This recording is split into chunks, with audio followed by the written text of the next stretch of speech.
Ladies and gentlemen, welcome to the Lexington-Fayette County, Kentucky House of Representatives Forum. The forum will begin in approximately 2 minutes. We ask you at this time to take your seats. We also ask you to silence your cell phones. In addition to that, we welcome you to take a minute, look around the room, and locate your nearest exits. There are exits on either side of the room and exits at the back door. The bathroom is directly across from the sanctuary in the gymnasium. Again, the forum will begin in 2 minutes. We're so glad you're here.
Welcome to the Lexington-Fayette Candidate Forum for Kentucky House of Representatives Districts 77 and 88. On November 8, 2022, Lexington-Fayette County voters will vote in newly redrawn districts for the House of Representative candidates. This local election comes as the nation chooses U.S. senators and representatives in the midterm election, as well as Kentuckians choosing state representatives and senators. Kentuckians will also be voting on 2 constitutional amendments. Amendment 1 will decide if the legislature should have more power to determine when it comes into session and how long that session should last. Some believe giving the legislature more power flies in the face of constitutional checks and balances. Currently, the governor or the executive branch calls the legislative branch into session. The other amendment, number 2, decides the constitutionality of a woman's right to choose in Kentucky. A no vote protects the right of women to access a full range of reproductive care in Kentucky. A yes vote on this amendment could lead to the legislature passing a complete ban on abortion care and other types of reproductive care. Elections always have consequences, but this year the stakes are particularly high. Your votes will determine the politicians who make the policies on the cost of living, reproductive rights, gun violence, public education, healthcare affordability, environmental responsibility, Supreme Court appointments, and the future of democracy. In Kentucky, our state legislature is likely to be tackling some of the most impactful and controversial issues in recent memory. For the 3rd year in a row, a bill legalizing medicinal marijuana for people with cancer and other chronic illnesses is likely to be filed. Last year, following the killing of Breonna Taylor by Louisville police, the legislature did a partial ban on no-knock warrants. Some believe that should be reversed. Others believe the ban should go farther.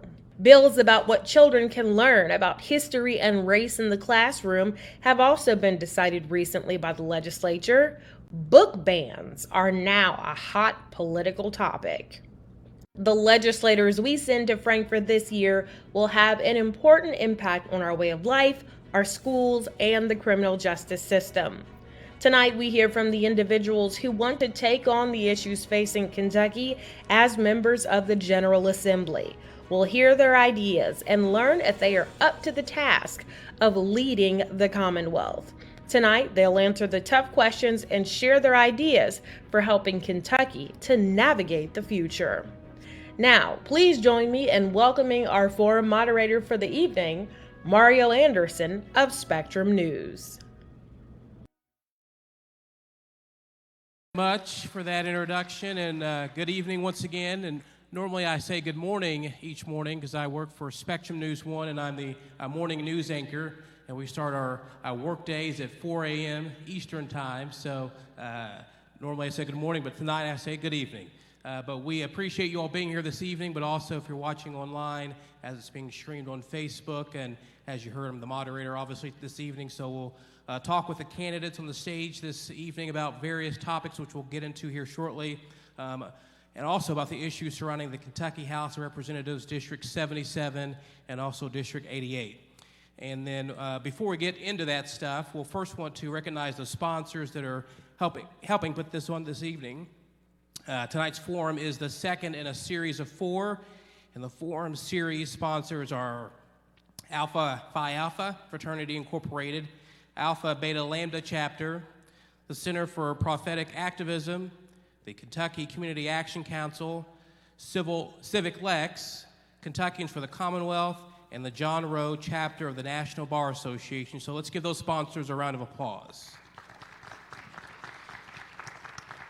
And also this evening, as we said, that you'll be hearing from the Kentucky House of Representative candidates from District 77 and also District 88, which are here in Lexington.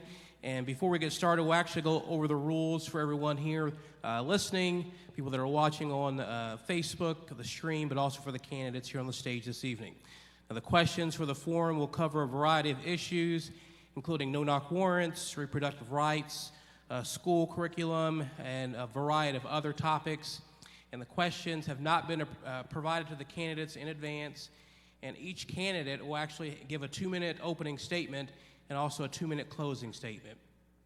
And then during this forum, each candidate will have 90 seconds to a minute, or a little around that 90 seconds time to answer each question. We'll kind of give some liberty based off of the flow and things like that. And also all the candidates on the panel will be asked the same question posed before another question is asked. And the order in which the candidates are asked to respond to the questions will alternate throughout the forum. And it's likely that we'll kind of just go down the line and then come back down, and then again based off the conversation and there will be follow-ups and things like that. And also, as I just mentioned, following the initial answer period, the moderator, which is me, will maybe ask some follow-up questions to one or both of the candidates following the initial answer period there. And then at the end of the forum, the candidates will be given an opportunity to ask their opponent one question at the instruction of me once we get that process started. So now, with that being said, let's meet the actual candidates that are on the stage this evening. The District 77 incumbent, Democrat Representative George Brown. Yeah, you can applaud. And his challenger, Republican candidate, Terry Cunningham. And then the District 88 incumbent, Democrat CHERLYNN Stevenson. And then her challenger, Republican candidate, Jim Coleman. And at this time, we'll begin with the 2-minute opening statements, and we'll start first with District 77 and then District 88. And since candidate Terry Cunningham is closest to me, we'll let you start with your first opening statement. Let me set my timer here. Well, good evening. My name is Terry Cunningham, and I live in north end of Lexington. And I first want to say it's good to be in the house of the Lord. And tonight, I'm excited to be able to share why it is that I'm running for the state representative space and why I feel that the candidacy that I'm presenting is allowing me to be the best candidate fit for the job.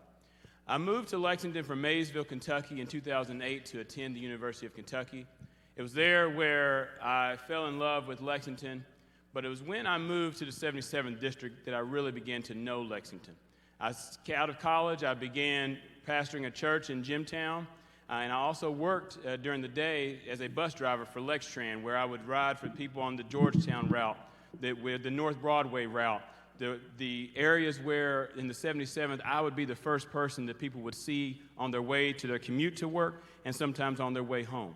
It was there where I learned about the struggles that people were enduring, because you'd be surprised that people will talk to their bus driver about things that they're going through. And it was there where I developed this sense of care and compassion and a heart for my neighbor. I also, as a pastor, have experienced what it means to have people going through significant challenges that can be alleviated through legislation that works for them. And so with that being said, I look forward to sharing more about myself and exploring these issues and sharing why I am the candidate that I'm asking your vote for to choose to be in the 77th House District. Thank you. And then Candidate Brown. Good evening. Thank you, Mario, and thank you to the organizers of this forum. Thank you all for being here this evening. It is a pleasure to come and give you the ideas and the concerns that I have for the 77th Legislative House District. The challenge and the challenges are broad. It is very important that we think in terms of how we're going to move our state forward. Economic development, education. One of the other issues that is really important to me is the right to work. And that's sort of an oxymoron. The right to work legislation is a union-busting bill. And if it were not for unions, we would not have the economic upward mobility that we have in our society. So that is very important for me. The prevailing wage, which in 2017, when the House flipped in 2017, prevailing wage became something that was the first target. And it took money out of the pockets of folk that worked in the construction industry on the local and the state level. And I would look to turn that back around and address that. Guns, gun control, that is a serious issue in our state. And we have a problem in Fayette County that people talk about. They talk about crime and those kind of things. That's very important. And for us to deal with that, it's almost that it's hands off of all of our guns. The Second Amendment for the folk on the other side is that we cannot touch guns. And that's something that we will not deal with at all.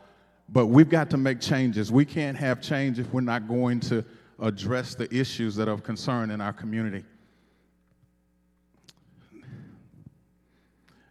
Another issue that is critical and important to me is human rights, voting rights, a woman's right to choose. Those are all issues that I think are of concern, economic and societal rights. I also want to bring something to your attention that I think that we have not really thought about and or talk about is the ARPA, the American Rescue Plan Act. That money came to the states from the federal government. And just want to note that no Republican in the House or the Senate voted for ARPA funds, but my colleagues in the General Assembly on the Republican side are spending that money like drunken sailors, and they're telling citizens in the Commonwealth, look what I did, look what I got for you. The flood relief, the relief that's happened for the tornadoes out in Western Kentucky. It is very, very important. So with that, I look to share with you all some other things that I have on my mind, and would love to, looking forward to the conversation. Thank you very much. And now we'll have candidate CHERLYNN Stevenson. Well, good evening, everyone. Thank you so much to the forum organizers. Thank you, Mario. Thank all of you for being here, and thank all of you for that are watching online. Well, I am CHERLYNN Stevenson. I'm the state representative in the 88th District, and I was first elected in 2018. And in those 4 years, I feel that I have proven myself to be very true to the values that I talked about when I first ran for office. In those 4 years, I've brought my vast experience to the job. I have worked for Fortune 500 companies. I've worked for major hospitals. I've worked for nonprofits, and I've owned my own small business. And during that time, the promise that I made in 2018 to always put people first is something that I have kept at the forefront of my service. I believe that if we put people first, if we put people over politics, if we say we're going to invest in our people, and we mean that, that is our best path forward. That investing in people, their families, and our local communities is the best path forward to a prosperous and strong Kentucky. In Frankfort, I want us to see and be doing things that bring strong economic development. And we need that economic development to prioritize Kentuckians over out-of-state corporations. We need them to create permanent, full-time jobs that are family supporting, that allow families to build wealth and create a stable financial future. But we know that those things don't happen here in Kentucky if we don't have quality public education and job training. We know that those things don't happen for us here in Kentucky if we don't have a workforce full of healthy Kentuckians that all live in communities where every single person feels safe. Unfortunately, the supermajority in Frankfort aren't prioritizing those things. They are too busy catering to special interests. They're trying to privatize public education. They refuse to pass medical marijuana, all while they're creating policies that are rising healthcare prescription costs, premium costs. They're making policies that hurt workers. They're making policies that hurt working families. They're making policies that hurt women and girls. And there's enough of that there. I want to be different. I have been fighting for you and your family for the last 4 years in Frankfort, and I want to continue doing that. And I'm looking forward to the conversations that we're going to have here tonight that prove why I'm the best person to keep this job. And now, candidate Jim Coleman. Good evening, everybody. Can you hear me okay? Good evening, everybody. I'm Jim Coleman, and it is a pleasure to be here tonight. I'm looking forward to this wonderful opportunity. I want to thank you, Mario, as well as Reverend McFarland. I spoke here this summer when he became a great partner with me in having our first annual, it's going to be in the future, second chance job fair. And so I really enjoyed working with Dr. McFarland as well as with this beautiful church. I grew up on a little small farm in Udingertown. It's another haven like Bracktown. It's about maybe 10 miles from here. And I grew up on a little farm called Coleman Crest Farm that my great-grandfather purchased on March the 27th, 1888. He and his family had tilled this farm as slaves, and they bought it for $1,200. And it transformed the lives of over 300 of their descendants over the next 135 years. I want to make sure that we can do that for every family in Kentucky. I believe that all lives matter, including the lives of our police. After I graduated from Bryan Station High School in 1978, I went to Howard University. Again, 100% of that paid off by my parents taking out a loan on the farm, as well as all the proceeds that we generated from the time I managed the farm at the age of 12. And it paid for me to go to Howard University. While I was at Howard University, I met the most beautiful AKA at Howard University. Her name was Kathy Clash Coleman. And I want to let all the AKs that are watching this show tonight that when I met Kathy and when I got married to her in 1984, I became a lifelong Alpha chapter, AKA Honeydew, and I still am. Unfortunately, Kathy passed away on April the 3rd, 2020, and we had been together for 37 years. We had traveled the country. I had had a chance to work for 4 Fortune 500 companies. She had worked for Oracle. We made a lot of money. We lived in all these beautiful homes. And when she passed away, I thought about what my great-grandfather did back in 1880 when he had a chance to decide, do I become a victim and just give up? Secondly, do I retreat and just put my head in the sand? Or do I seize the moment? And I decided to do what my great-grandparents did, which is to seize the moment, and I decided to move my life forward to come back home to Lexington, where I restored Coleman Crest Farm. Today, it's the only African-American-owned certified organic farm. We've got 8 new customers. On top of that, I made a contribution of $1.5 million to the University of Kentucky's College of Agriculture in Kathy's honor to help minority students to get into agriculture. And I also put $1.5 million in a scholarship fund in Kathy's honor at Howard University. We've got some serious issues that are going on. They've been going on for quite a long time. 43% of our students in the 3rd grade here in Fayette County can't read. 49% can't do math. Right now, our median household income in the state of Kentucky is at $55,000 versus the country's at $65,000. I know that our representative here has already said she's fought really hard for families. Families right now are dealing with the highest rent of 34% increase, inflation at 40-year high, but she voted against reducing the personal income tax from 5% to 4%. You can be assured when I get to Frankfort, I'm going to continue to take that number even further down because our families need help. Our police, their morale is at the lowest level it can ever be. And crime is out of control right now. Over 700 women have been raped over the last 4 years. 15,000 houses have been robbed. About 4,000 cars have been stolen, including our representative, and nothing has been done on the state side. You can be assured that I'm going to be a partner with our community and with our police to bring back safety here at Lexington and to restore the honor that our police deserve and to give us all the protection that we all deserve. Thank you so much, and I'm looking forward to this incredible opportunity to share my vision for Kentucky, Fayette County, and Scott County, the 88th District. Thank you very much.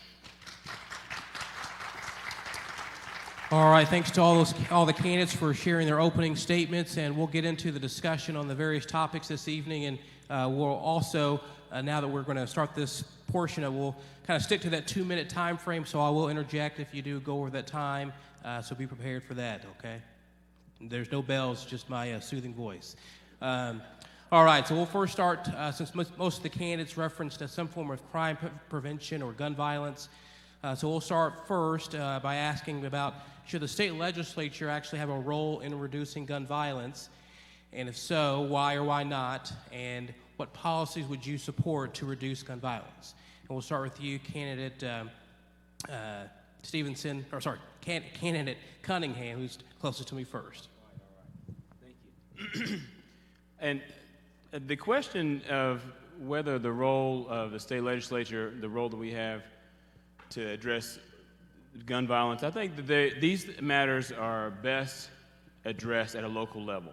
I believe that our locally elected officials have the insights. They live in these communities to be able to determine what are the best strategies in order to reduce the crime that's happening in their areas. There are some things that we can be able to address, and to be sure, those are broad issues that we can be able to tap into the state legislature to do. I would be in support of. However, I am of the mindset that the local control is best for addressing issues of all magnitude, for many magnitude, I should say, but in crime in particular, I do believe that. Thank you. Candidate Brown. Yes. I wish there was a silver bullet, excuse the oxymoron and the humor, but there is none for how to deal with violence. It's my opinion, gun violence and the crime that's on our streets. I think it's problematic that we have the issues that are in our community. And I agree with my opponent that it is a local issue of trying to deal with that. But as I said in my opening statement, the thing with guns and guns on our street and the lack of concern, I think, on the part of lawmakers, of what is of concern for people in the communities is something that we have to address and have to move forward on. One of the problems that we have is that we're about 5 generations, in my opinion. I'm a native Lexingtonian. I forgot to say that in my opening statement. I grew up in the north end of Lexington and went to Paul Lawrence Dunbar High School. But the problem we have is like 5 generations out. And the problem is that it was intimated in the late 60s, early 70s, that discipline or corporal punishment for children was not something that was allowed. So we have the people that are raising children now, the children that are committing the violence are the children of those parents. So a society that says that you cannot punish but will punish harshly is problematic. A society that says that you cannot discipline children, but that same society will discipline harshly by either incarcerating our children or killing them. And I think that's problematic. I don't know how we're going to get that horse back in the barn, but it's way out there, and that's problematic. So that's what I see in terms of crime and gun violence in our community. Thank you. And candidate Stevenson. Well, I will agree with these two gentlemen that I think that this is a local issue. I think our mayor and our city council are the ones that need to address this the hardest here in Lexington. But I think it wouldn't matter if all of us said, yes, the legislature is where some of this needs to be addressed, because I want to remind everyone here that the supermajority there currently are not interested in any kind of gun violence prevention whatsoever. As a matter of fact, In my first year in service in 2019, that supermajority passed a permitless concealed carry, even though the police that all of them swear to abide by and protect and listen to were begging us not to. The state FOP, the Louisville police, the Lexington police, the Kentucky State Police were all begging us not to pass that bill, and the supermajority did anyway. I voted no. I believe that the state legislature should be involved with gun violence. And what I mean by that is that the state legislature is the only body that's going to ensure that we all have our Second Amendment rights.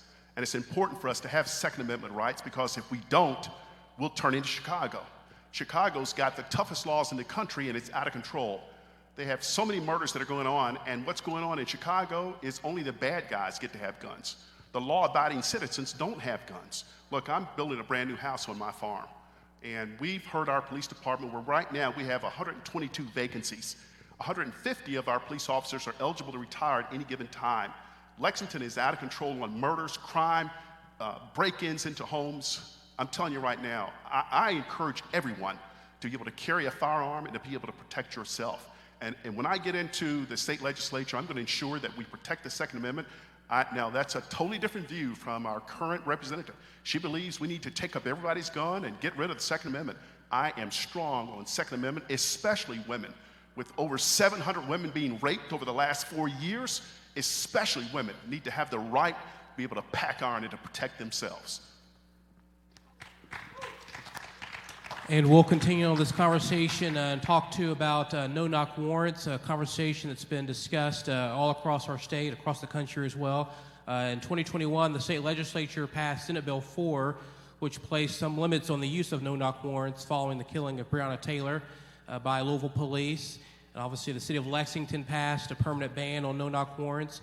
So I want to ask the candidates on the stage here tonight, should the state pass a permanent ban on no-knock warrants as the city of Lexington and Louisville have? And please explain why or why not, and we'll start with candidate Coleman and then we'll come down. You know, I think it's a disgrace that Lexington overturned the decision of being able to protect our officers when they're going in to take out a hardened criminal. I think about President Obama and what he did when he sent in the Navy SEALs to take out bin Laden, the most wanted character on the planet, a killer.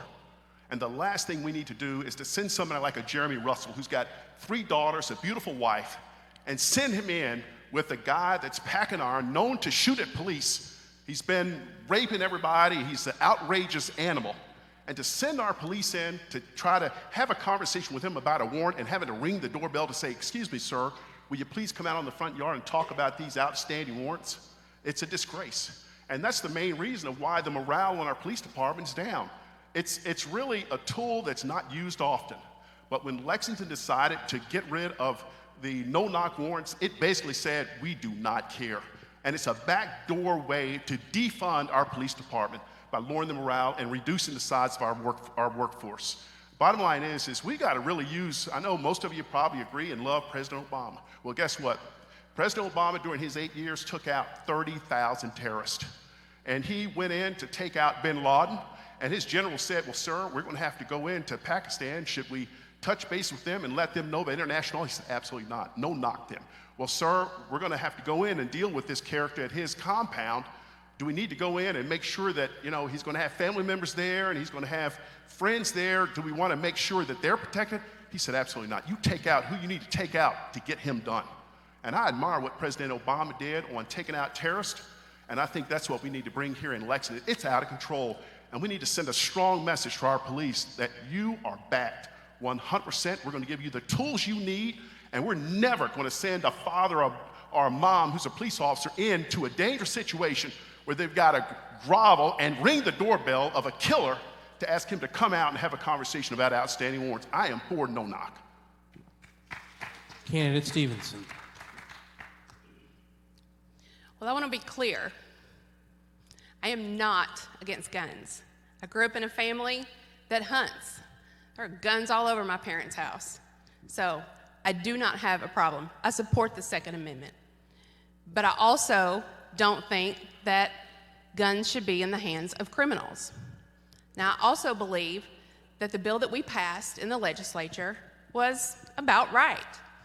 Was it a complete ban? But it made a lot of safe steps that I think struck the right balance that we needed. Again, not a complete ban.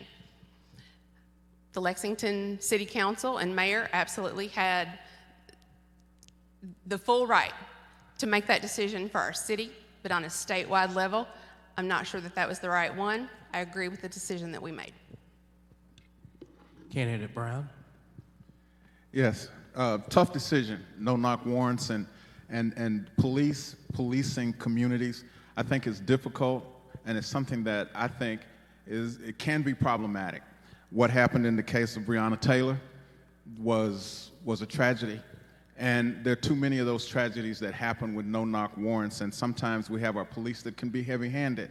I am for law enforcement, but I am for law enforcement that is tempered and deals with people in the community from the sense of understanding that you are a citizen servant, a citizen first as a police officer. It is not the Gestapo. It is not a situation that we have that we just flat out kick down doors and I'm the police and I make it right. The police job, in my opinion, is to apprehend purported criminals that there's a warrant for. And once they apprehend, then they are to bring the accused in to be in front of a jury of their peers and to be judged fairly. But judgment should not be enacted on our streets. I think that is absolutely something that should happen. So no-knock warrants that go out and kick doors down and shoot people and make mistakes is problematic. So I am for the ban on no-knock warrants. Policing needs to police, and policing means dealing with people and bringing them to the judicial system for judgment. Thank you.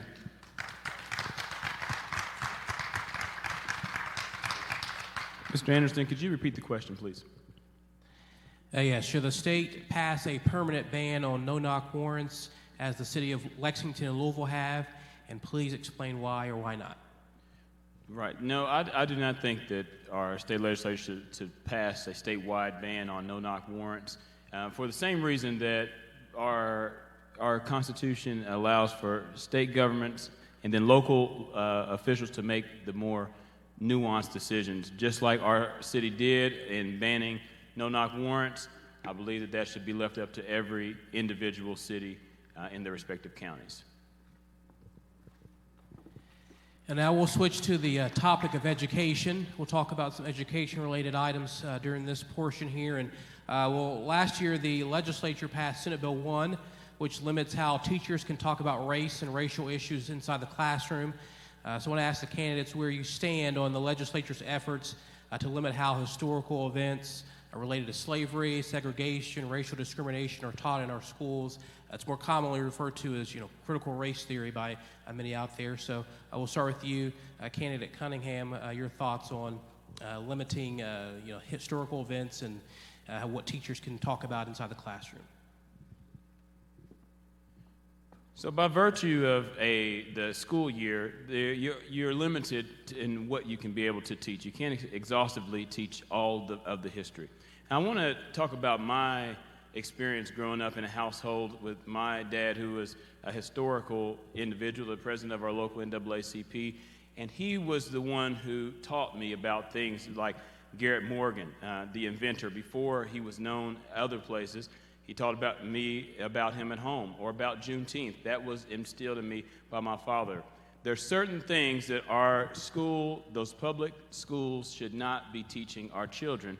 And I think that we ought to curtail those things so that the things that our children are learning at school have to do with the academic, rigorous things that will allow them to be successful in what they need to attain in their lives after school. The thing with our state legislature that I think is the biggest challenge is that how we have individual pockets in our Commonwealth where some schools are teaching more radical ideologies that don't need to be taught to kids.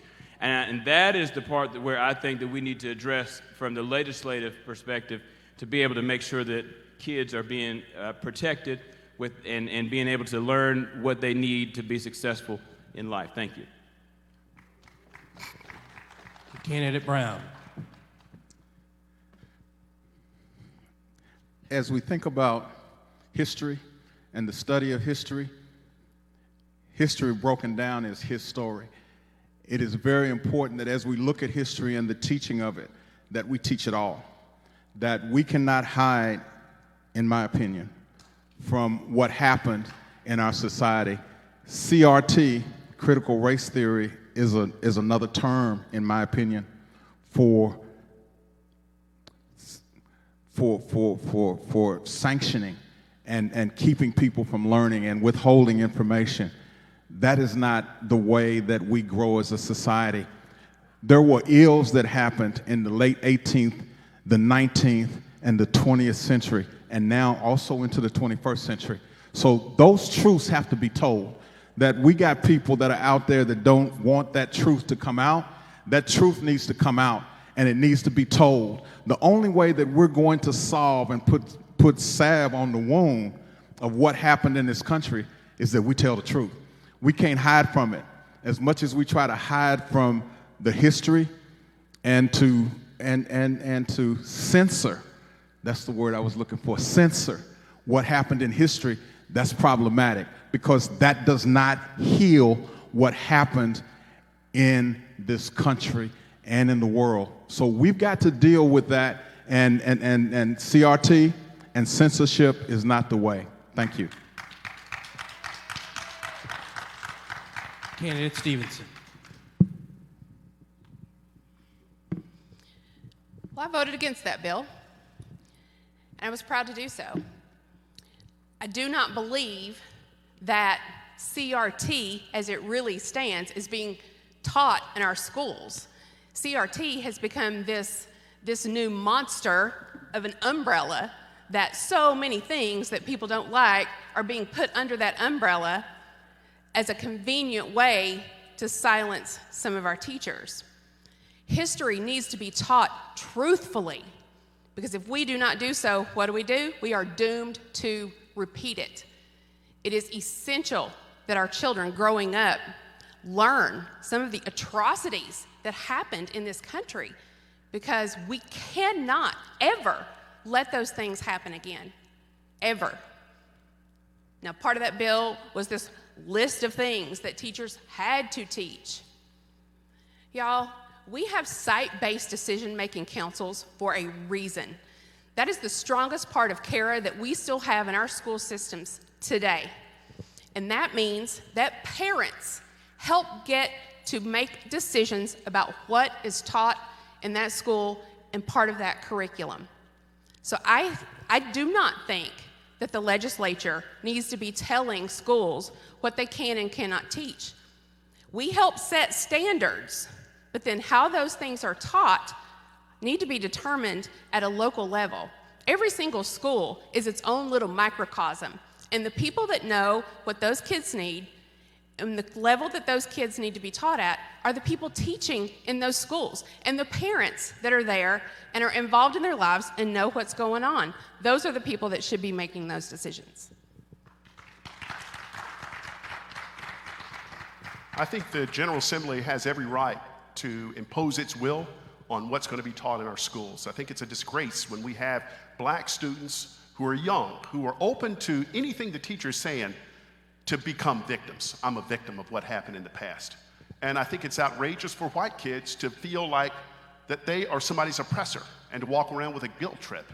Look, the bottom line is 43% of our third graders cannot read. 49% cannot do math. 43% of eligible adults in our workforce do not work. And it's caused because our schools are failing and we're not producing students who can read. 48% of our children who go into kindergarten are not prepared day one for kindergarten. I think we need to lay off our school systems and say, listen, just teach the basics, teach math and teach English, and make sure that our kids can read. If we could take our average reading score from 7th grade to 9th grade in the next 5 years, it would be incredible for our economy, where everybody will succeed. We've got right now 50,000 residents in Fayette County that tonight who are in poverty. And guess what? 30,000 of them are white. Is it because of racism, because they're in poverty? It is not. We need to get out of all this divisiveness and come together as a community and work together. We can do more. We have survived a major pandemic. We have survived social unrest. Look, Lexington is not Minneapolis and it's not Louisville. Our police do not do what they did up there in Minneapolis. And we don't need to be teaching our kids about hate and divisiveness. We need for them to love each other. And we as adults need to be talking about love and bringing everybody together. Look, I've been away from Lexington 42 years. We got a black man in charge of the Fayette County public school system, a black man in charge of the chief of the police, a black man in charge of community college. A black woman now is going to be the county attorney. We need to be able to look at Lexington and say, Lexington is open for anybody, and anybody can succeed. And keep the focus on the basics of learning and making sure that everybody can do, that they can read and that they can do math, and that they're ready to be able to do a good job in the future to be sustainable and to take care of themselves and to reduce this poverty. So I believe that the legislature did the right thing. We do not need to teach divisiveness and hate in the public schools. And we'll continue in this conversation of education. We'll talk about charter schools and the conversation around that and get the candidate's position on that. We'll start with candidate Cunningham about what's your position on private school vouchers, including things like tuition tax credits or education savings accounts.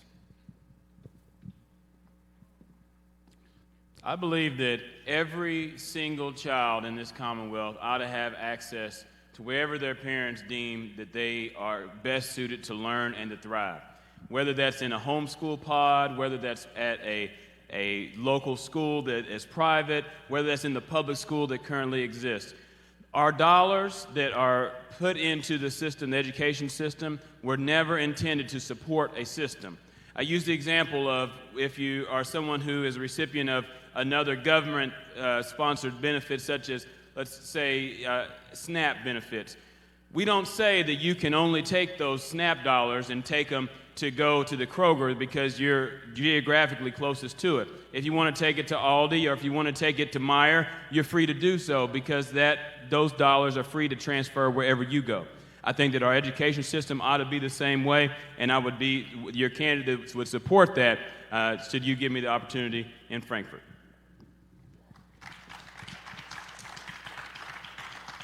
I am a product of a parochial school, St. Peter Claver at the corner of 4th and Jefferson Street. My mother paid for me to go to St. Peter Claver. At the end of my 8th grade year, I went 9th grade to Dunbar High School. I was addicted to that green and white and those Bearcats.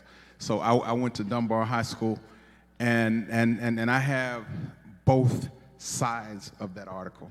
I think the one thing that we got to understand is that the Constitution of the Commonwealth of Kentucky says that the General Assembly, that the government has a responsibility to provide a common education for all its people.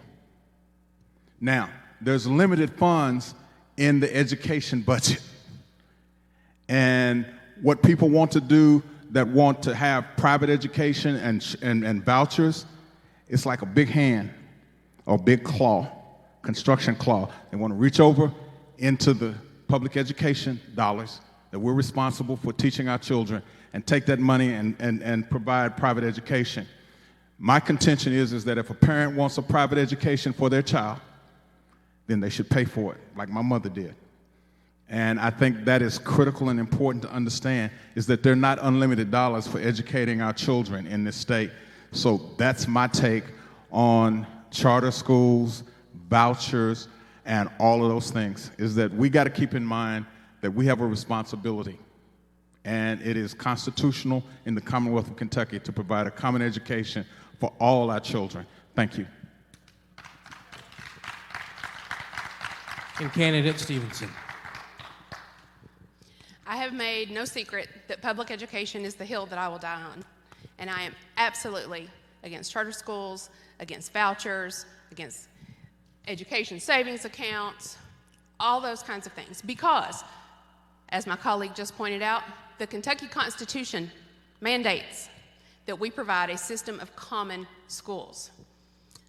Too many people are looking at our kids in those public schools, and they see them as backpacks full of cash. They want to take those public tax dollars and put them into a private setting for companies that are for profit. Now, those for-profit organizations do not then have to abide by the same rules as our public education schools do. That means that those teachers do not have to be certified. That means that they do not have to accept every single child. That means that they can say, oh, little Johnny's in a wheelchair, we don't want him. They can say, oh, we don't take redheaded kids. They can do all of those things. And then you know what else they do? They use those public tax dollars to pay for computers. They pay for textbooks. They pay for every single thing in that building. That's a building that's probably being rented, so somebody's making money off of that. And then one day, guess what? You and your kids show up to go to school, and there's a sign on the door that says, sorry, we're closed. And guess what? All those computers, all those textbooks, everything that those public tax dollars paid for are gone with them. And then guess what? Public schools have to take those kids back after those dollars are long gone. It is not a fair deal. Now, when we get to the point in Kentucky where we are funding our public education at the levels that we should, and teachers aren't having to pay for their own markers to write on the board, they're not having to buy all of the pencils for their kids in the school, when they are not having to spend out of their own pocket for needed supplies in their classroom, we might can start having a conversation about these other things. But I tell you right now, with an income tax cut, just that 1%, that's going to be $1.2 billion fewer dollars in our state coffers. And you want to start paying other people for, you want to start paying for private schools? I say no. That is our time, man. Well, I'm really glad that Representative Stevens let you all know that she is anti-choice for parents. I am for parents having full choice, that if they lose the confidence in their local school, they're the ones that are generating the income to the state through tax dollars and taxing them. And if the schools don't perform, they should have a right to be able to take their kids out of that public school and use our tax dollars and allocate that to wherever they want to take their kids. One of my neighbors across the road from my farm, they moved here from New Jersey. They had their kids in great schools in New Jersey. They put their kids in a public school here in Lexington, and in about 2 weeks they realized, and they told me this is from them, they said it was nothing more than daycare. Now that's their perspective, whether you agree or disagree. And so they decided to take their kids and do homeschooling. That is their choice, and I think the legislature should support that choice. And I think they should get tax credits as well. Whatever the parents want to do, they should be able to get the support of the legislature if it's in the interest of the children in being able to get them to be able to read and write and to be sustainable and successful citizens. The bottom line is I don't think it's all just about money. I think it's about how we teach, and that's why I said a little bit earlier, it's important that the legislature stepped in and said, here's what we're going to teach in the curriculum. And it's going to be about moving the needle on literacy and making sure that our children are actually learning. And I think also the bottom line is that we've got to look at what other states are doing, like the state of Mississippi has moved its numbers on literacy by going back to phonics. And they're using phonics instead of having this new way of teaching, which is memorization. They're using phonics and their numbers are going through the roof. We've got to be able to challenge our public school systems to think things differently and to do different things. And I think being able to offer parents choice creates competition. And if the parents want to all move to 100% SARE school or charter school, and that moves the needle to where at one day in time, everybody in Kentucky is reading at the 9th grade level, I would be for it. That's just the bottom line. If the public schools cannot deliver, 43% of third graders can't read, 49% can't do math. I just bought a brand new Dodge Challenger about a year ago. If the salesman told me before I signed the documents to buy this car, told me, well, Mr. Coleman, this is a fun car, you're going to love it, but it's not going to start 43% of the time, I would not have taken it off the lot. I don't think we need to lock our parents into, if they feel that the school that they're sending their kids to is not performing, I'm ready to back you. Mrs. Stevenson feels totally different. That's why you need to vote for me, because I'm going to make sure that you have and choice time and be is able to do what you need to do with your kids. Officially up there. And we'll ask a final question related to education, then we'll move on to a different topic. But we'll ask about where you all stand on providing permanent state funding for full-day kindergarten. And we'll start again with candidate Coleman, then we'll come back down this way. I am for that, quite frankly. Look, I went to Yates School where I did Head Start, and I needed it. My mother had to write a special letter to get me into Howard University. They overturned that decision because I was having a tough time reading and writing. And my mother, thank God for Cleo Coleman. That's the only reason why I'm standing here right now is Cleo and Sam Coleman stood up. My father got the money, and my mother wrote a letter to override the decision from Howard University when they rejected me. But my mother got me into Yates School when I went to Head Start. So I am for doing anything it takes to make sure that our children can read and write, and that we can take our literacy level to at least the 9th grade within the next 5 years. And so I am in full support. I think when you look at the numbers that 48% of our kids are not ready for kindergarten, we've got to work with our parents and do a better job of making sure that our parents are supported. And that's why I feel that, when Ms. Stevens just turns her eye to the governor not doing a good job on $1.4 billion worth of child support not going into our families out there, which primarily is going to be women that are by themselves and struggling, and when they get home, the last thing they have time to do or energy to do is to help a child learn how to read and write. So there are a lot of issues that we need to do and take care of to make sure that our children are ready to be able to perform at kindergarten and that they can get through high school and either go into the workforce or go to college or go in the military or go in the trades. So yes, I'm in support of making sure that we do everything we can to help our young people to be successful. Thanks. Candidate Stevenson. So I absolutely support full-day kindergarten, and I will go one step further and say that I support universal pre-K. You want to see reading scores improve? That's the way to do it.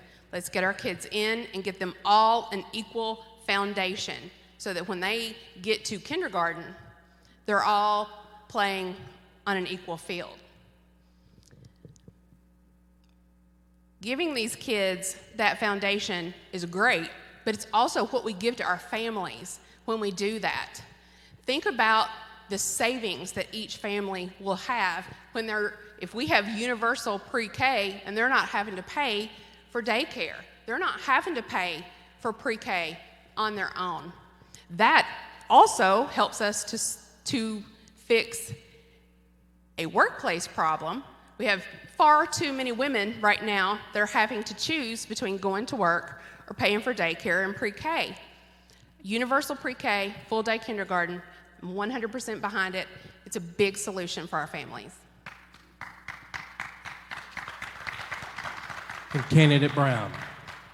Oh, you caught me moving, huh? Yeah. I am totally in support of pre-K and funding it and giving our children the head start and the step up that they need. Our colleagues on the other side of the aisle have been opposed to it and have voted to not fund full pre-K for our children. It is hypocritical to talk about that party and what it thinks about education. The better that we can educate our children and give them a head start, that gets them headed in the right direction.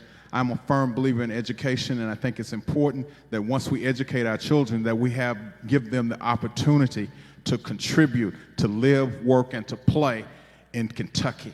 And I'm selfish about that, and I want to keep as many of our children here to have a quality of life so that we can move forward and make the things happen that need to happen. So I am a full supporter of full pre-K. Thank you. Mr. Anderson, could I ask you, could you repeat the question, please? Yes. Where do you stand on providing permanent state funding for full-day kindergarten? Well, I happen to be a parent of a 5, 7, and a 3-month-old. And so this issue is definitely what has been said. I agree about where the opportunities that it provides for the parents to go and to earn income. However, as a state, we have to be mindful of what we're able to afford. As we make our own individual choices as households, this is a very costly endeavor to be able to provide permanent funding for a Head Start program. So as a representative, I would have to look very closely about where we'd have to cut in order to be able to make sure that we can afford that. Also, I want to say that as my experience has been, it's not about the lack of a demand for child care as it presently exists, but the supply is not there. If you go to places, at least it's been my experience here in this city, in the 77th district, where we sent both of our daughters at a NACE accredited kindergarten, there was a wait list. We were very fortunate to get in there. We waited for months to get there. And so there's some very real challenges about how we can be able to navigate. And I'd have to see all of that meted out before I could say I could support permanent funding. Thank you. Well, we'll talk now about a topic that has been discussed for several years in our state related to medical marijuana. And out of Louisville, Representative Jason Nemus, actually, he's filed legislation for the past 2 sessions to legalize medicinal marijuana for people with chronic and terminal illnesses. And he's already publicly stated that he's likely to file this again during this upcoming session. Would you support this bill, and please explain why or why not? And we'll start with you, Candidate Cunningham. The medical marijuana in the Commonwealth has been mentioned. It's been debated at length about where as a Commonwealth, we're going to decide to be able to take this up or not.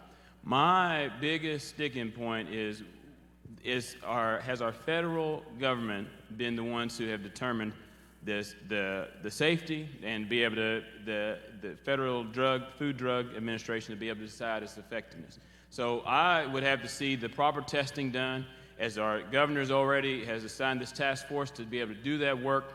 And I am all ears to be able to hear how this could be effective and be able to help folks in our Commonwealth that are dealing with these chronic illnesses and provide them some relief. Thank you. Candidate Brown. I have been and am in favor of medical marijuana, and that if there are medicinal purposes that are dealt with and that help people, it is almost criminal for us to keep that away from people. And it also is an economic issue in the Commonwealth of Kentucky. One of the biggest crops we have in the state now after tobacco is marijuana. And the thing is that we can use that crop to pump up the economy of the Commonwealth of Kentucky. So I have been in favor of medicinal marijuana and would be in favor of it coming up if it comes up in the next session. Thank you.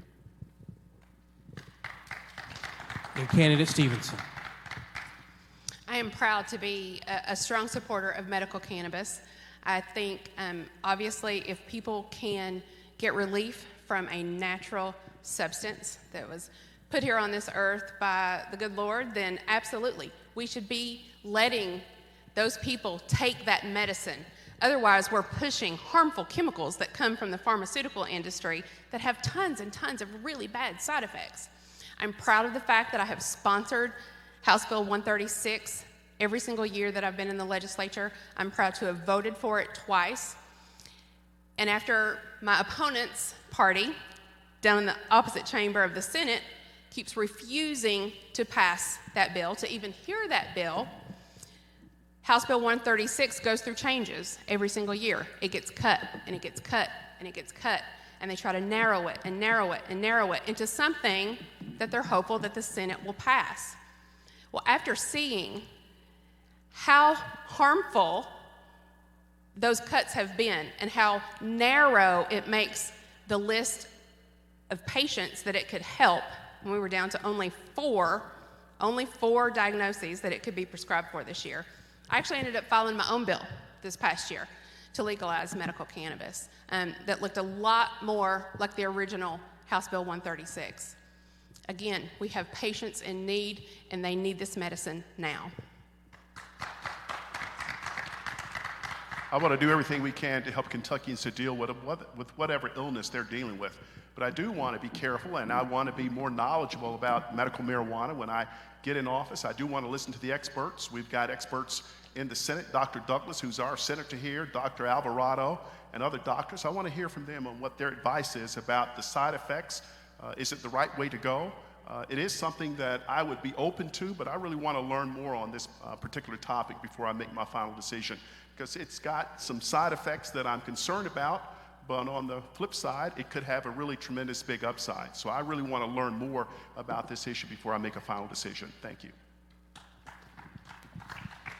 And we'll switch to another topic that's been debated for a couple of years as well. Kentucky is one of only 17 states who have not legalized sports betting on sports contests. So I asked the candidates on the stage, where do you stand on legalizing sports betting or sports wagering or sports gaming? That's another title for that here in our state. And we'll start first with candidate Cunningham and then go back down. So as my first job, I was a stock boy at a local grocery store, and I got to see people come in and cycle through getting the lottery and with their chances of thinking that they would be winning. And I watched how there was a predatory nature about how these games were made. And so my hesitancy on supporting sports gaming is directly related to predatory nature. We talk about outside companies that are folks that would engineer games in order to be as addictive as possible, but they themselves would not use these games. That tells me what I need to know about the challenges that face deciding whether or not in our Commonwealth we should allow sports betting. But to be sure, things of a like kind are already happening.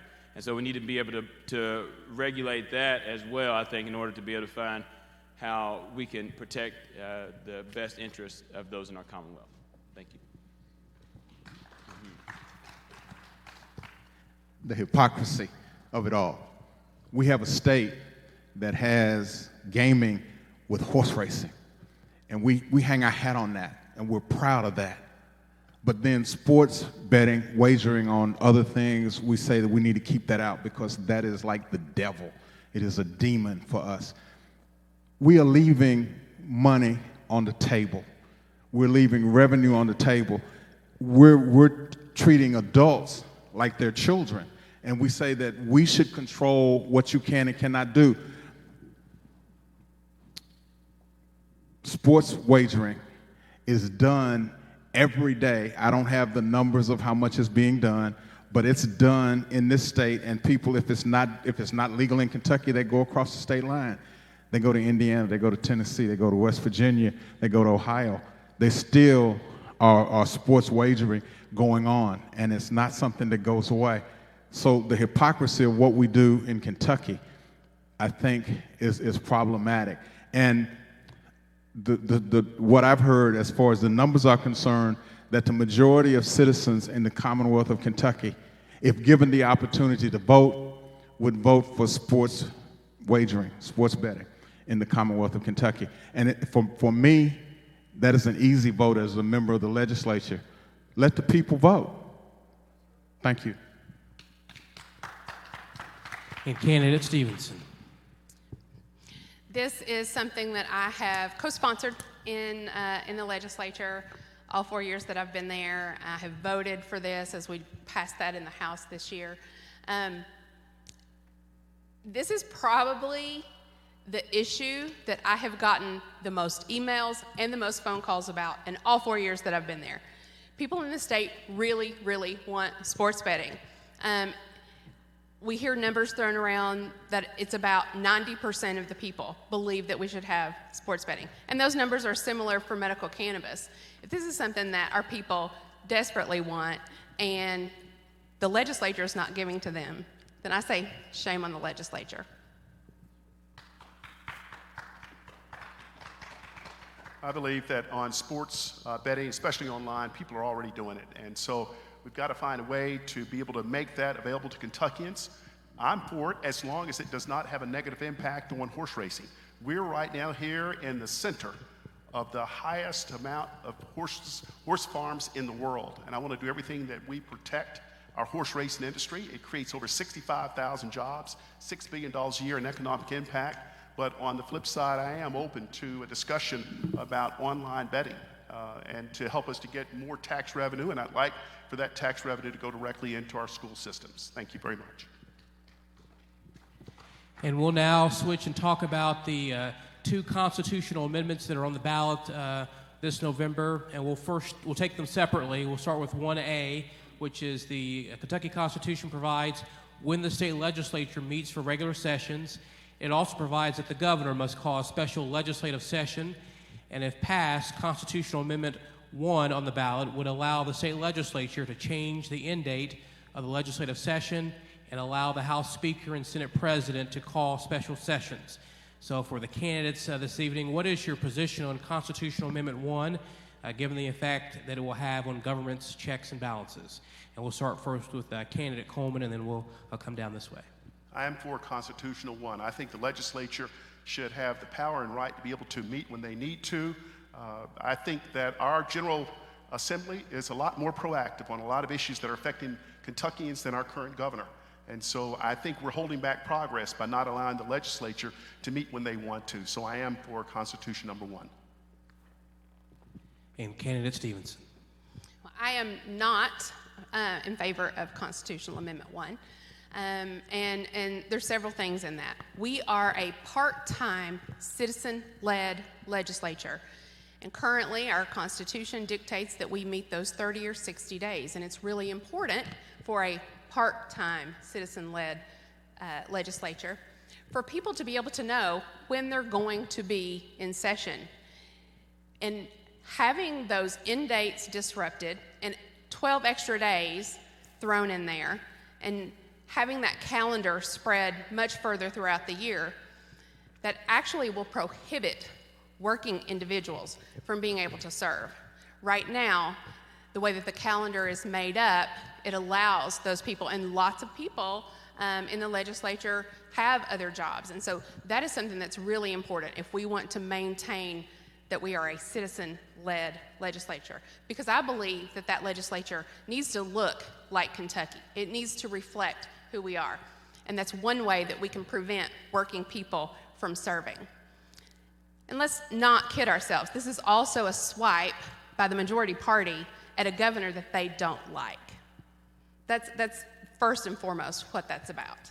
But also, it's another legislator pay raise. The legislature just voted for themselves an 8% raise. I voted no because we were not giving teachers a raise. I certainly wasn't going to vote for a raise for myself if we weren't going to give a raise to teachers. So those 12 additional days at $65,000 per day of tax dollars is an additional raise for legislators. I say no. And candidate Brown. I, too, am not in favor of Constitutional Amendment 1, and I think that is seriously a power grab on the part of the majority party who has the supermajority right now, and I think that if and when they are not the supermajority, they would be looking to go back to the way it is now. So I think it's problematic to think in terms of controlling, or the General Assembly controlling the process. The process works, and it has worked. I don't think it would work if we were to go with Constitutional Amendment 1 and give the legislature the ability to call itself into session, and it's additional money that is going to be coming out of the pockets of Kentuckians. The citizens of the Commonwealth of Kentucky right now, in my opinion, are concerned about the General Assembly and the money that they think we make. They think we're getting rich, but trust me, we don't get paid anywhere near the money that it takes for us to do the work. We work a lot harder than most people think that we do. So I think that the supermajority, the leader of the Senate, and the Speaker of the House, and the majority parties in both the House and the Senate, it's a power grab, and I'm not in favor of that. Thank you. So amendment number 1, I think that, first off, I should say I am one who respects the tradition of our Constitution. And so for me, it is with hesitancy that I would vote for Amendment 1, because we do have these things that have been traditionally established in order for us to be able to have full participation from people that can be a part of our legislation and the calendar that's been established, and for those that want to come and view and participate and be a part of the democratic process. So for me, I would say that I'm not in favor of Amendment 1. So thank you. And we'll talk about the next amendment that is on the ballot. Obviously, the Supreme Court recently overturned Roe v. Wade, which guaranteed a woman's constitutional right to abortion care, sending the question back to the states. So for the candidates on the stage, where do you stand on reproductive choice and also that constitutional amendment number 2 that's on the ballot? We'll start with you, candidate Cunningham, and again, go back down this way. So I think it's very important to clarify what Amendment 2 is actually written out to establish. We are voting as a Commonwealth to determine whether or not our Constitution grants the right to an abortion. We're not saying, it does say that the words "nothing shall be," and I'm paraphrasing, but what has been said in the media is that this is something that is going to end abortion in our state. What it is to determine is whether or not the Constitution says there's a right to it. So whether you're someone who is pro-choice and wants to terminate a pregnancy at the 9th month, you ought to be able to say that the Constitution does not grant that, but the legislative body is the one who determines whether or not that choice is made. And so for me, I support the amendment. I would encourage everyone to vote yes so that we can be able to not allow a judge that has been appointed to be able to determine whether or not in the Commonwealth we have the right to life or not. Thank you. Candidate Brown. Well, I oppose Amendment 2, and I oppose it because it is difficult for me to say what a woman should be able to do with her body.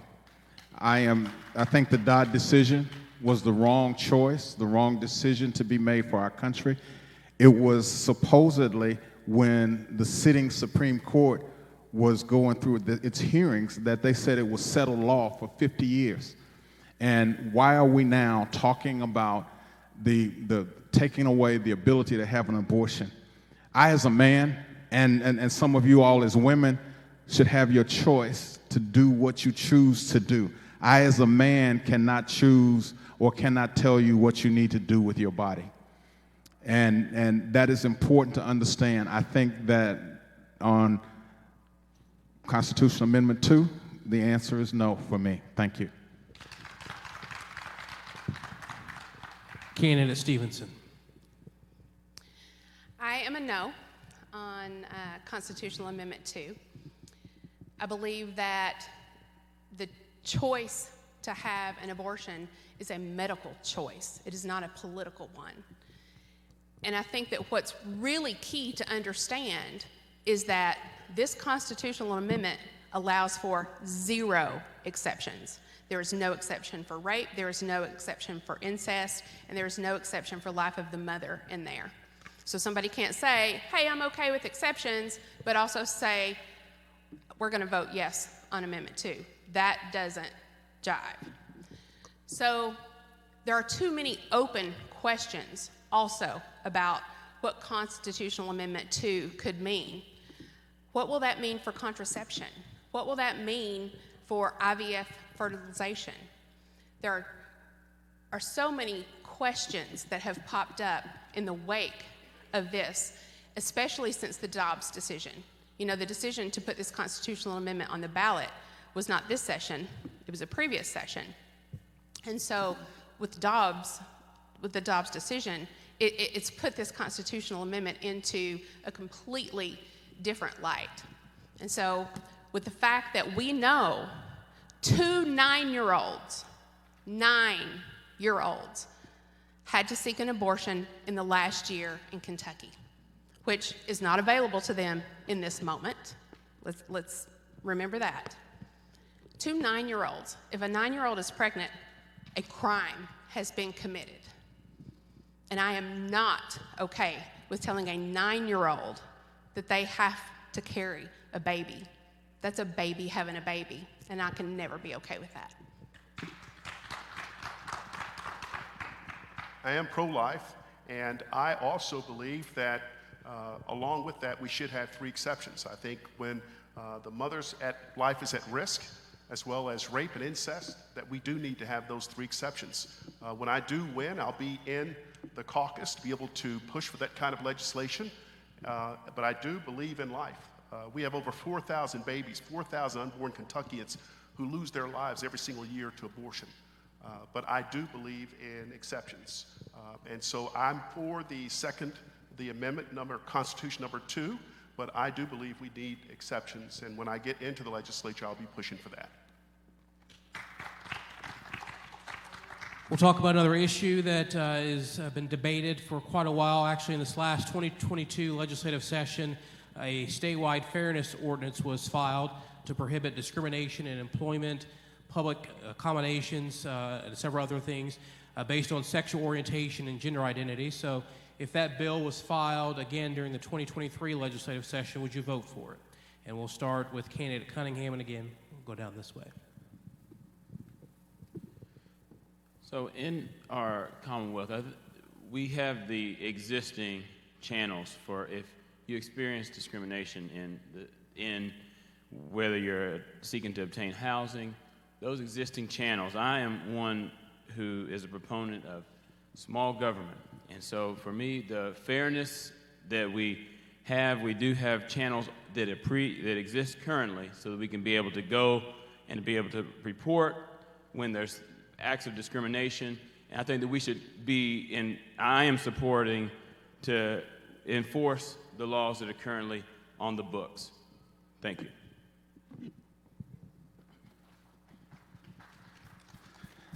As a member of the Lexington-Fayetteville County Council in 1999, it was my pleasure to vote along with my colleague Robert Jefferson, who I consider to be my mentor. We voted for the first fairness ordinance in the Commonwealth of Kentucky. And that we were the first city or community in the state that had a fairness ordinance. I would gladly vote for a statewide fairness ordinance. I think that is important, and that is what people deserve the right to do what they choose to do with their lives as long as it's private and they take care of themselves. One of the things I said in the debate on the fairness ordinance when I was on the Lexington-Fayetteville County Council, I used a statement by Voltaire, and it goes like this, is that I may not like what you do, but I will fight to the death for your right to do it. Thank you.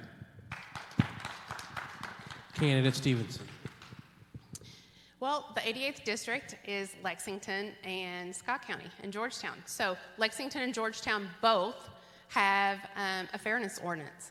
I am proud that I have co-sponsored the statewide fairness bill every single year that I have been in the legislature, and I would gladly vote for that, yes. I agree with Terry. I think we just need to execute what's already on the books, and we just need to make sure that everyone has an opportunity to participate in our society. I'm for that. I want to make sure as a legislature that no matter who you are, whatever nationality, sex that you have, or whatever, that you have a chance to be able to succeed here in Kentucky. I don't think we need more red tape, more laws on that. I think we have plenty of opportunity to enforce the existing laws on the books. Thank you. We'll switch to another topic now and talk about minimum wage here in Kentucky and get the candidates' opinions on whether they believe the minimum wage in our state should be raised and increased, and if so, is there a number that they have in mind? And we'll start with candidate Coleman. Do you think the minimum wage should be increased here in Kentucky? I don't think it should be. Because I think it's anti-jobs and it's anti-Kentuckians. You can see what's going on with our current economy because our supply chain has been so disrupted by the pandemic. Employers have been able to make that decision on their own to be competitive, to be able to get the employees they need to be able to take care of their services. So the last thing that the state of Kentucky needs to do is to put more gas on the fire for inflation. We need to do a better job of making sure that all Kentuckians have the skills necessary to take on good high-wage jobs. That's why I believe that we need to do a better job in our public schools of pushing trades. You can go to trade school, and by the time you graduate, if you're a plumber, you can make $80,000 to $100,000 a year. Do that 3 to 5 years, you're a master plumber. You're making then at that point 100 to 150. Go in your own business. 3 or 4 years after that, you're becoming a millionaire. So I'm for blue-collar millionaires. I'm for making sure that Kentuckians have the skills to be able to do what they need to do to max out on their income. I'm for maximum income, not minimum income. I think it's great when you have young people who are working in a supermarket or in a restaurant. We're at minimum wage. They're learning all about work. Moms and dads, by the state moving its number and enforcing a new tax on small businesses who are already barely making it with the economy that we're in, to pay more when they're already paying more to be competitive is another step in the wrong direction. Thank you. Candidate Stevenson. I believe that we should be paying people a living wage. I think a living wage is the minimum of being fair. We have far too many families that are working 2 and 3 jobs, each parent trying to keep a roof over their baby's head and some food in their belly. And what kind of quality of life is that? That's none. And I know that a lot of people want to say, well, minimum wage, that's, okay, that's McDonald's, so that's kids. But in our current reality is that far too many adults are having to work in jobs that pay them a minimum wage. And a minimum wage right now in Lexington can't get you a 1-bedroom apartment. If you get up and you go to work every day and you work 40 hours a week, you should be able to sustain your family and support your family. So I am for us moving in a direction that each person gets paid a family supporting wage.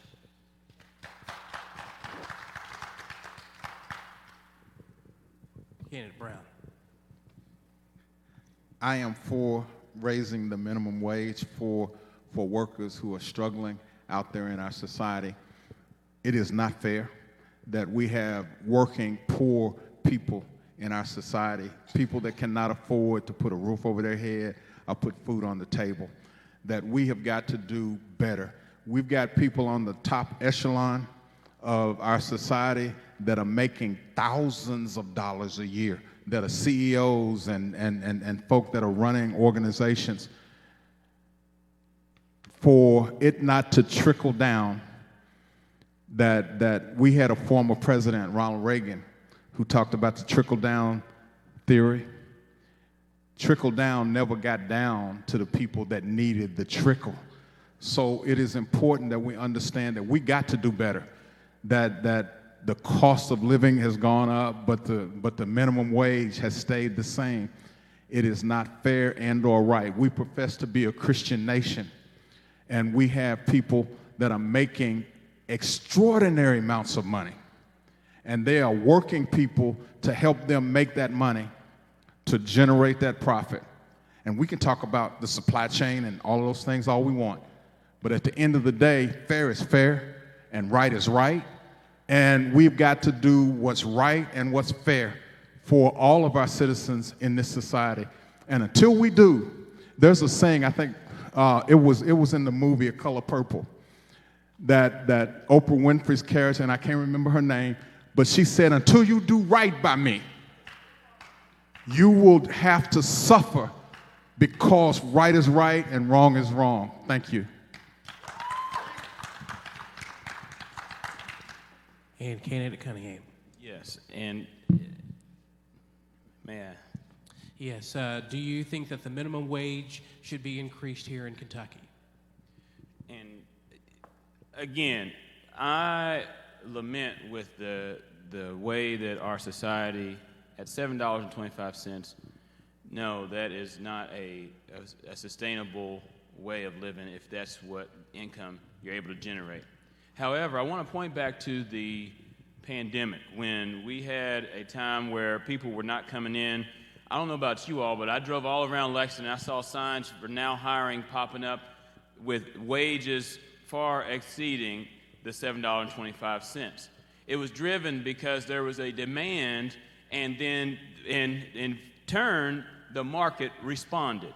I am in favor of lifting the regulations, allowing our economy to swell and to grow, so that the jobs that will produce on their own the wages that will allow people to lift themselves out of poverty will be available to them.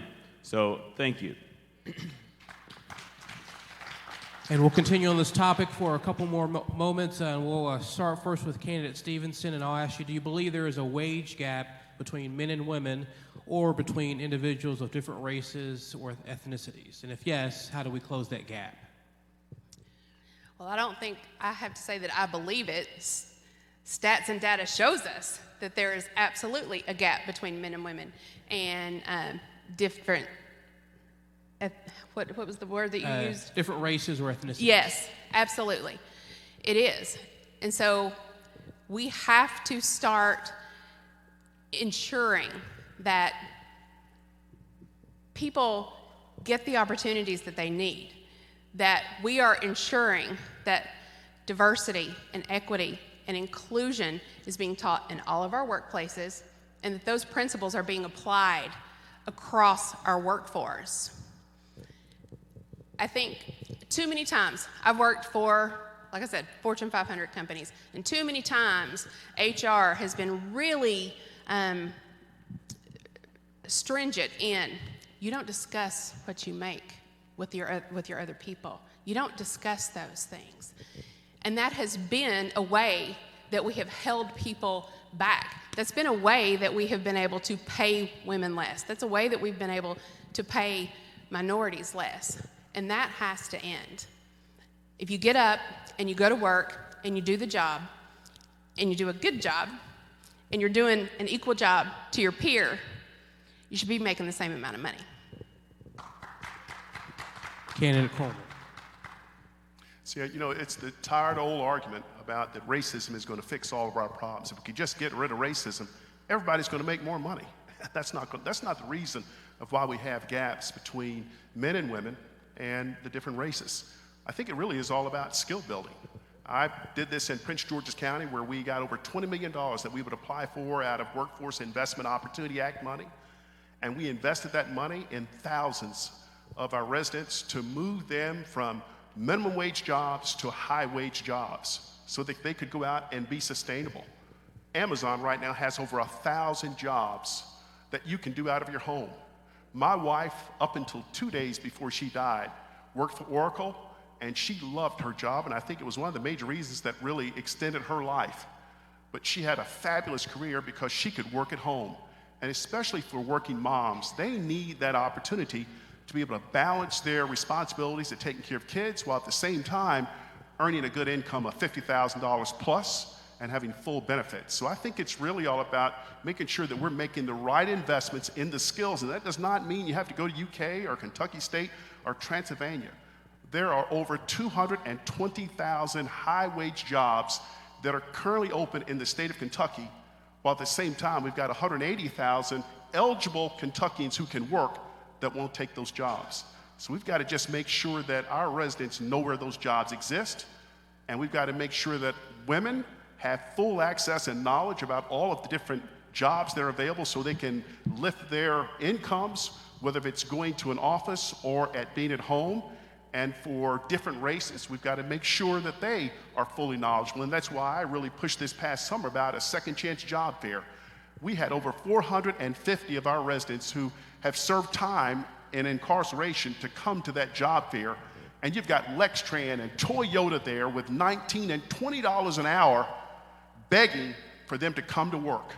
And so a lot of times it's all about knowledge and awareness, and thank goodness you've got a beautiful church here, First Baptist of Bracktown, that got on it and sent a lot of their members to this job fair so they could take on those kinds of opportunities. So I'm going to be a big driver on workforce development, getting the federal money that we need. I'm going to get the bat phone. When I get elected, I'm going to be able to call the most powerful man in Washington by the name of Mitch McConnell, Rand Paul, Congressman Barr, the Speaker of the House in Frankfurt, the President of the Senate, and I'll have the inside of being able to get the resources we need to train our residents into getting high-wage jobs. You've got here Ms. Stevenson. She is not on it when it comes to workforce development. She's really into just talking about divisiveness we are and in our racism. Time. We'll go to our next candidate, Candidate Brown. We'll ask you again, do you believe there is a wage gap between men and women or between individuals of different races or ethnicities? Without a doubt. I work at the University of Kentucky part-time, and I worked there for a long time. in something called DEI. Stands for diversity, equity, and inclusion. We got to understand that there is a problem in our society. It is not by mistake that people of color and of different genders, women, do not have opportunity to rise in our economy. There is a lot of what's happening in society, in my mind, that's intentional. There are intentional forces at play that hold people down and hold them back because of their gender and because of their socioeconomic standard and their race. And it is not by accident that diverse, equity, and inclusion is a problem. It's a problem because people who are in charge, who are running things, want the whole pie. They do not want to give even a sliver of the pie. You all know what pie I'm talking about, right? That pie, 100%. There are people that want 100% of the pie. We have a goal at the University of Kentucky that says that we want to do business with diverse vendors of 10%. And there are people that are laying out on the floor screaming and hollering, no, you can't give 10%. But we asked the wrong question. We asked the question, or we have the problems with 10%, but we never asked who's getting the 100%. Never asked the question of who's getting the 100%. And what's fair is fair, and what's right is right. If you don't want what's right for me, then I believe that we happen to be in a church here. God will take away from you what you have. Thank you.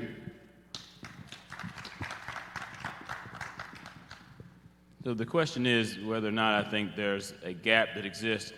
I think that there are instances where there's sadly folks that are well qualified that do not get to get their fair share of the pie, to use Representative Brown's analogy.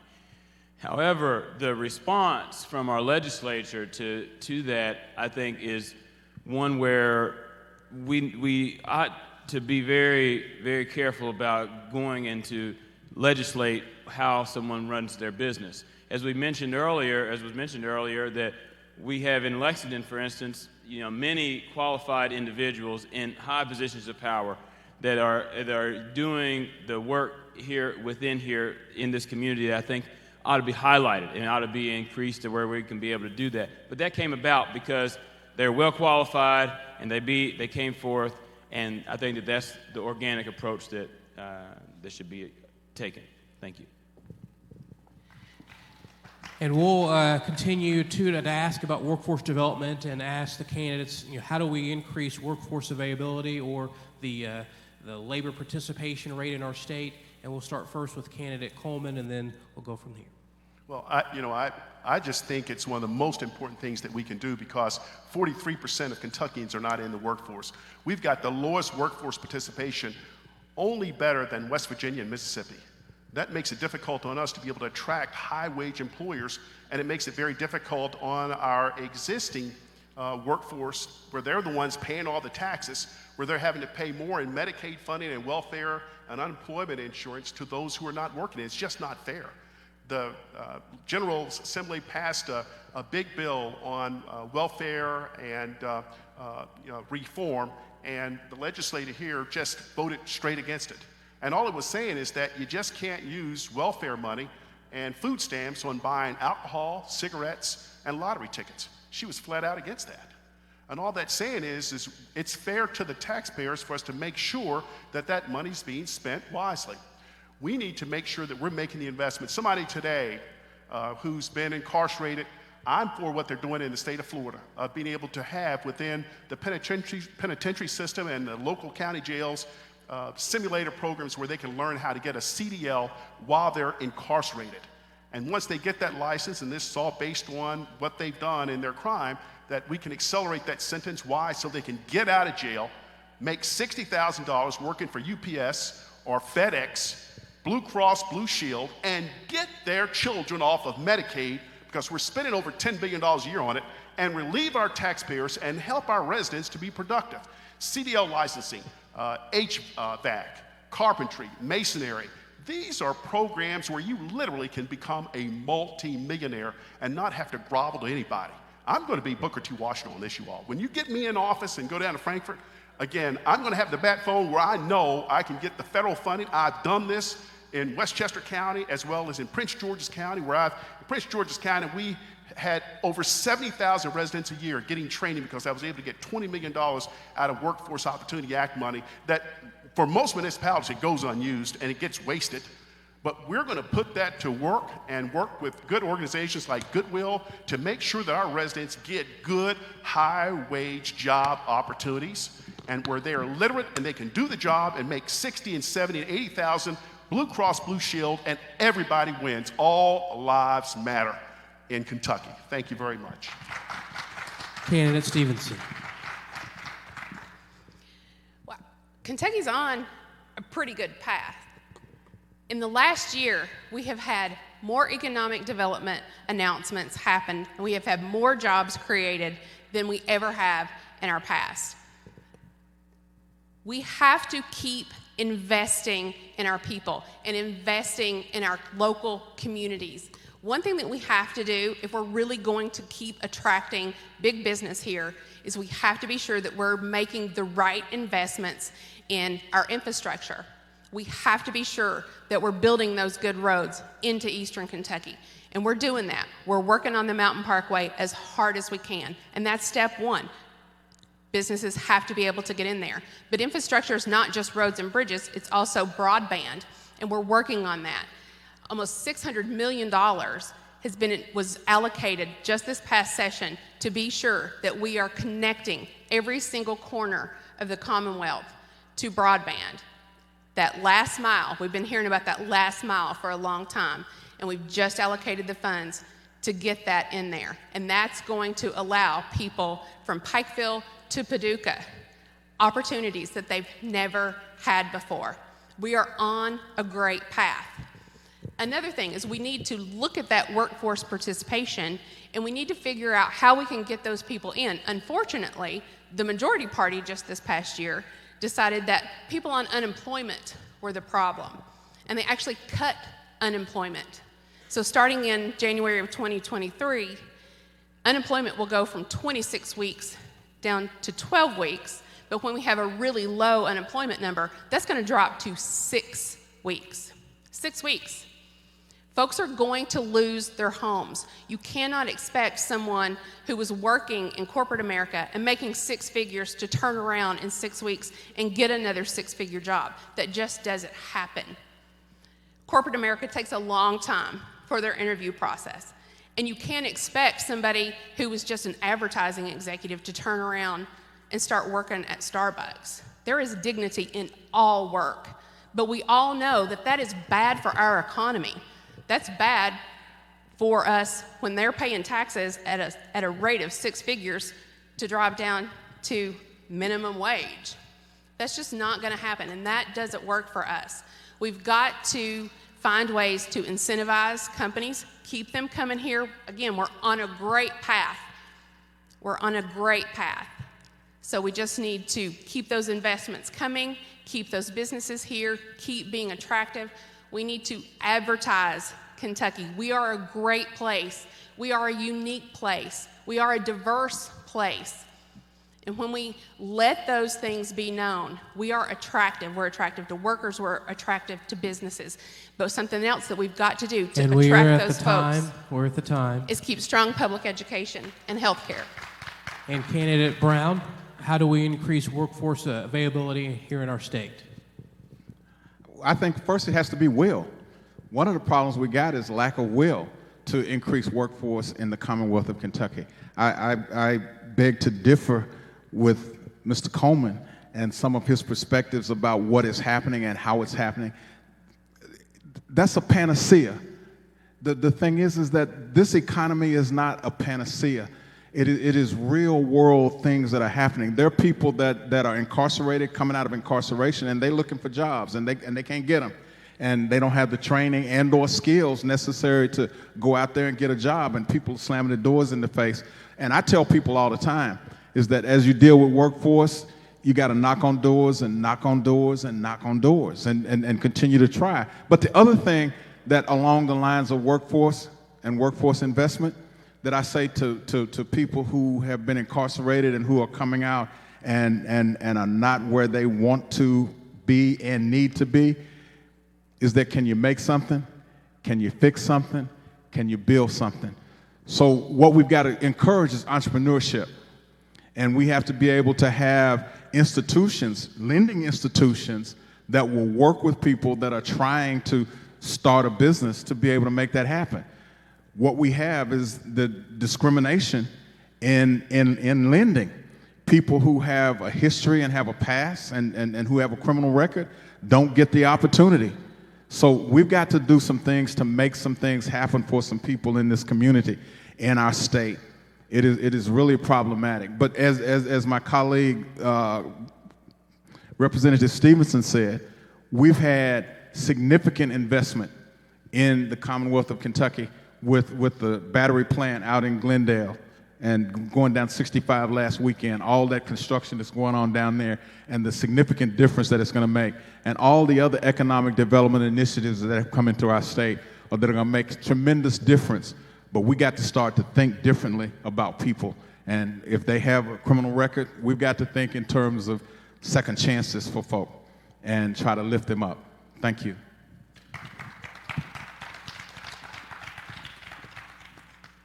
Workforce participation, I think, is it has to be, we as a Commonwealth providing a safety net for those who do fall on hard times, to be sure.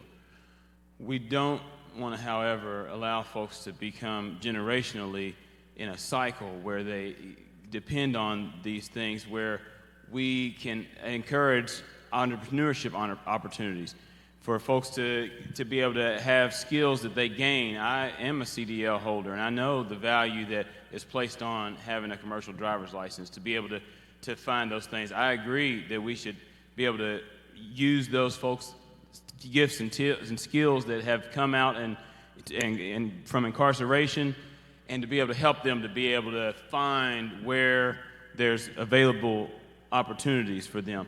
Our legislature, we have a great task ahead of us to be able to come in through this pandemic, to be able to have an increase in the workforce participation, because frankly, once you get into a habit of being at home or being underutilized, it can be difficult to break that. So thank you. And we're getting close to winding down this candidate forum, but we've got a few more questions before we do that. And want to ask each of the candidates, if you're elected on November the 8th, what will be your first legislative bill that you plan to file for the 2023 session? So we'll start with you, candidate Coleman, and then we'll come down.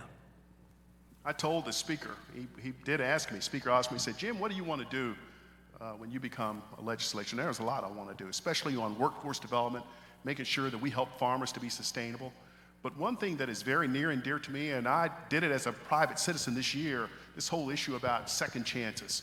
We've got over 12,000 residents right now who are incarcerated. And they get out, they don't have a job, and they come right back. And guess what? It's costing us $500 a day. It would be cheaper to let them just stay in the Four Seasons in New York instead of taking care of them in jail. And I'm a strong believer in second chances and getting them out and getting them back into good high-wage jobs. And what I would like to do is to really push based off of what they did and the success they had with Governor DeSantis down in Florida, which is putting a CDL licensing training program in each of our county jails all the way up to our state penitentiaries, to making sure that men and women who are incarcerated get their license online in a simulator while they're incarcerated, so we can fast forward their sentence and so they can get out of incarceration with the best degree you can ever have, called a commercial driver's license, where the day you get out of jail, you step up in a $50,000 to $60,000 a year job, driving a truck or a bus, and having Blue Cross Blue Shield benefits for all of your dependents. It really becomes the same impact that my great-grandfather had, which is the power of one. If we could help that one person, it transforms not only their life, but the lives of over 300, 400 of their descendants over the next 100 years.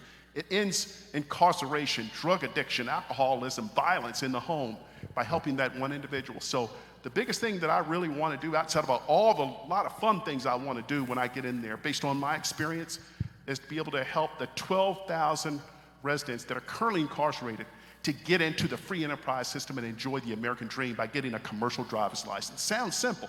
I was on a show one time, this lady, she said, it's just not that simple, Jim. And I said, it really is. It really is. You're not doing anything all day. You can get over there on that computer. Some folks have said, well, how are we going to pay for that? Guess what? The Truckers Association and the truck driving companies in Kentucky would kill to pay for it. And they would put that in there, set it up. All we need to do is pass legislation to allow it to happen in our penitentiary system, in our county jails, and it would be transformative. And I would love to be able to do that for real people. And candidate Stevenson, if elected on November the 8th, what will be your first legislative bill that you plan to file for the 2023 session? Well, as a matter of fact, I have already pre-filed several bills. There are several bills that I have been working on, and they all center around making health care much more affordable. Health care costs are one of the biggest issues facing Kentucky families today. So I have been working on several bills. One makes EpiPens. We know how expensive they are. It makes insurance cover them completely for children 18 and under. There's another one that I have filed about earned paid sick leave. We just saw through the pandemic how many people did not have earned paid sick leave. And under my plan, for every 30 hours that someone works, they earn 1 hour of paid sick leave. There's a bill that I file that says if you have work-sponsored health care, that you get that as soon as you possibly can, that we do away with employer-mandated waiting periods. Unfortunately, my husband and I know all too well what that can mean. In 2019, he and I were both starting new jobs at the same time, and we went for a very short period of time that we were both waiting for our health insurance to kick in, and we were not covered, and he had a major medical emergency. We are still paying on those medical bills, and we will for years to come. I'm so thankful that he is alive and he's here with us today, and I would pay that until the day I died if I have to. But there's absolutely no excuse for employer-mandated waiting periods when people desperately need health care, and it's always tied to our employment. There's another bill. It's called an all-payer claims database, and that means that healthcare entities and insurances would have to become very transparent about what they charge. Too many states are implementing these, and we're finding great disparities. There could be a $30,000 difference in a knee replacement at this hospital and the one across town. So this makes shopping for health care much easier. It makes sure that you are getting the most value for your dollars, your hard-earned dollars, that you're paying out for health care for you and your family. And that's something that we absolutely, I think, need to get done. It's essential that we get done. It's one of the best things that we can do to lower health care costs here in Kentucky. And that is our time. And candidate Brown. I'm a glutton for punishment.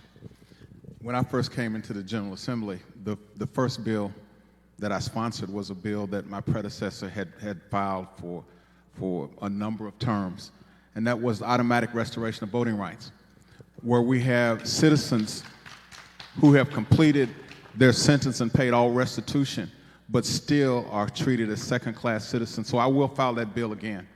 And I think that's the right thing to do, is that citizens should be afforded in the United States of America and in the Commonwealth of Kentucky full access to voting and participating in the governmental process.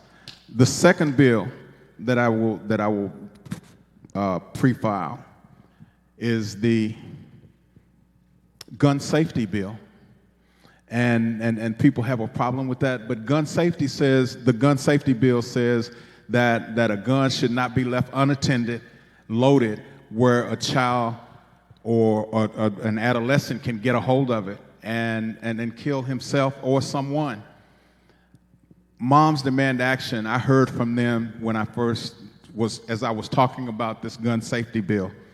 And let me just paint a picture for you, that you've got a child, you've got a toddler, somewhere between probably 3 and 5 or 6, and they get a hold of a gun.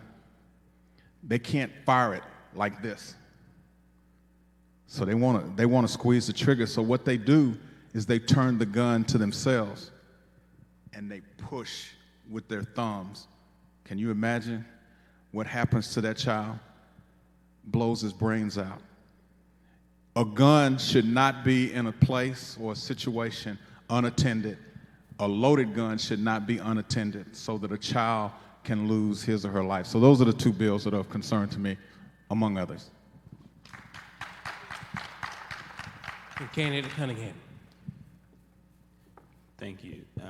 I too believe in second chances, and that we ought to be, and that would be my bill that I would like to, I believe, coming from the 77th District, with Representative Crenshaw and Representative Brown, that we ought to do to restore automatic voting rights for our incarcerated, those that have come out. And I would stand for that. Here's the difference between Representative Brown and I. If the majority holds, then the candidate that you're looking at for the 77th would be able to get it passed, because there's the party that has the majority is able to decide where these things are heard in committee. As Mr. Coleman mentioned, being able to have access to where folks that have our Speaker of the House, being of that party, we can get this done. It hasn't happened before. If you elect me on November 8th, we're going to press, full court press, to get it done. Thank you. And we will now move into the portion where we allow the candidates to ask each other a question. The candidates will have 2 minutes to respond to that answer, and we'll actually let candidate Brown start first. And do you have a question for candidate Cunningham? Mr. Cunningham, have you ever served in elected office? Yes, I have, actually. I served, was proud to serve on my daughter's school-based decision-making council. As Representative CHERLYNN has mentioned, very important part of our public education. And that role equipped me with the listening ears to be able to know that things that we want to achieve do not happen in an instant, but that we have to be very methodical, very thoughtful about how we can be able to advance things, because we're setting policies that are not just for our children as a parent representative, but for children that will come afterwards. And so, yes, sir, that is my experience in that capacity. And then candidate Cunningham, do you have a question for candidate Brown? Yes, Representative Brown, I want to ask about you've mentioned before elections have consequences.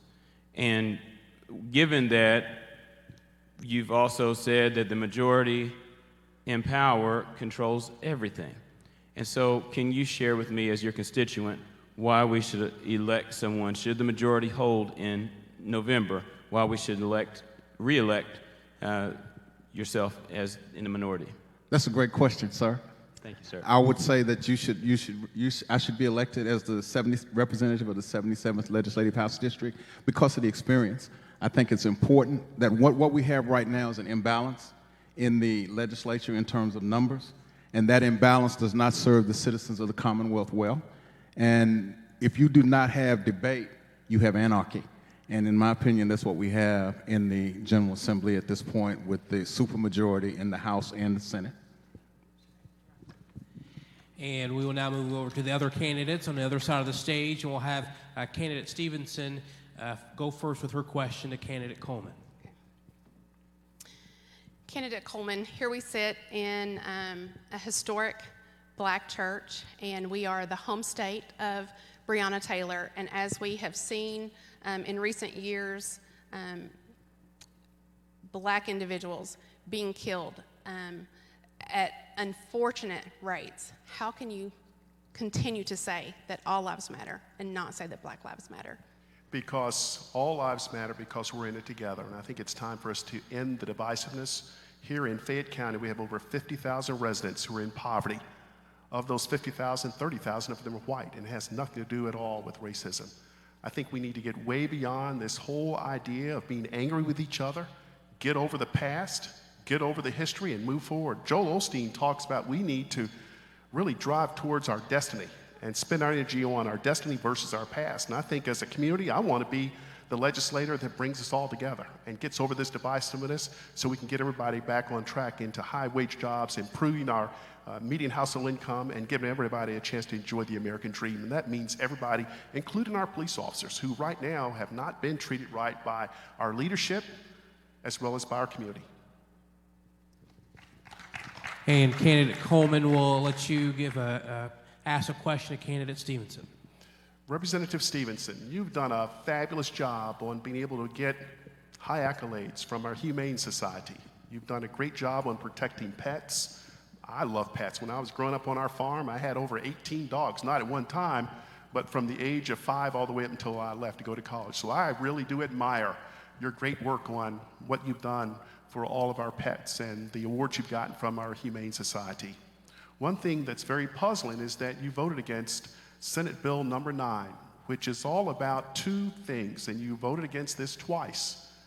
All it was asking was that if you're a physician who is administering an abortion and the child survives the abortion, then you need to do everything in your power to save that newborn's life. The second is that if that child lives for only a short time and then dies after that doctor does everything in their power to save that baby, then that baby should be able to get issued a death certificate. You voted against that twice. How can you be so humane for animals and not humane for our newborns in Kentucky?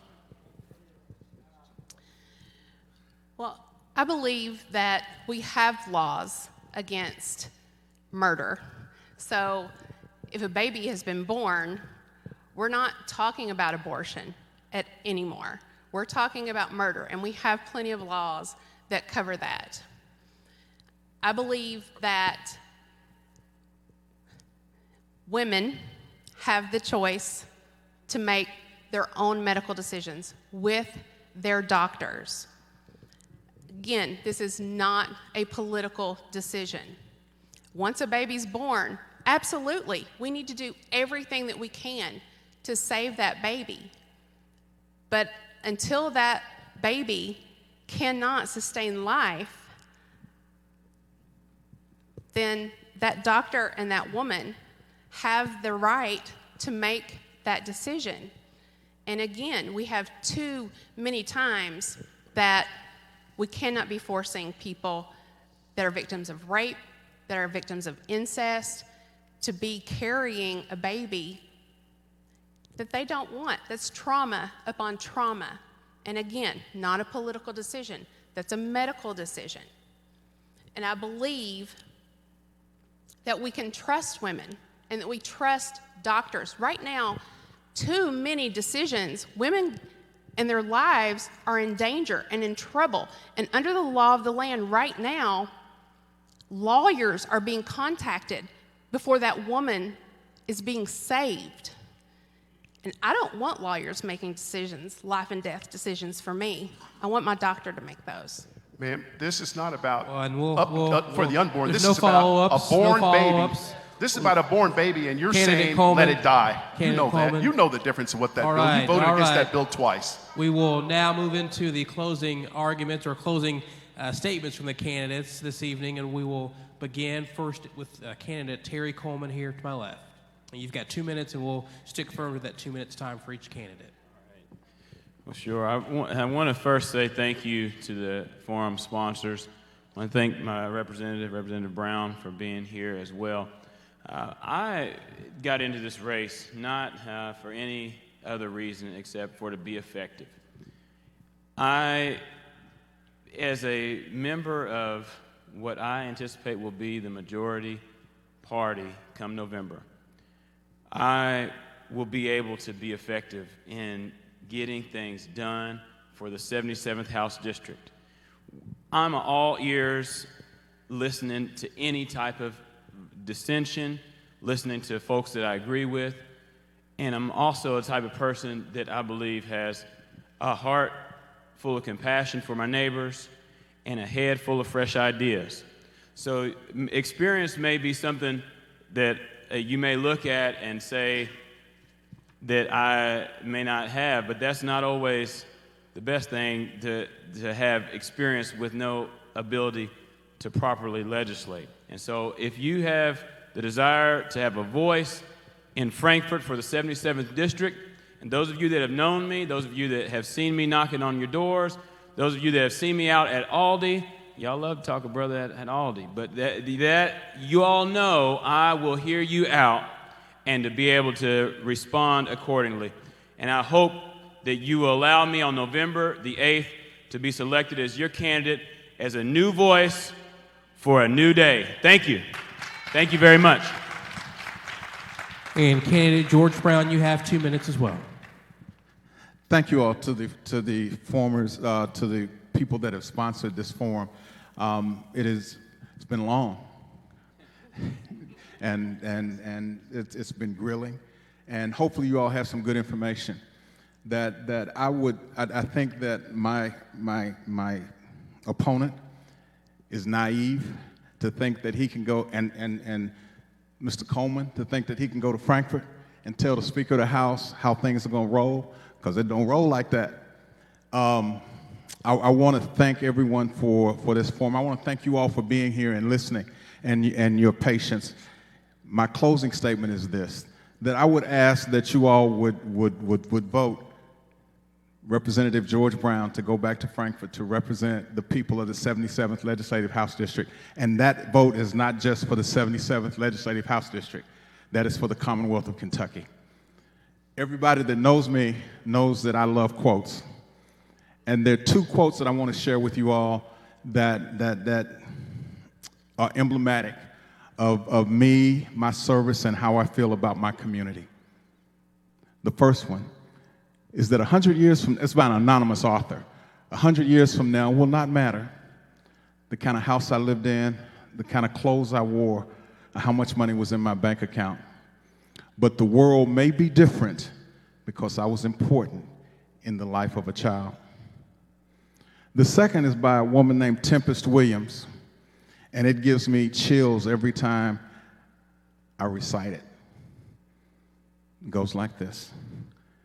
The eyes of the future are looking back at us, and they are praying that we can see beyond our own future.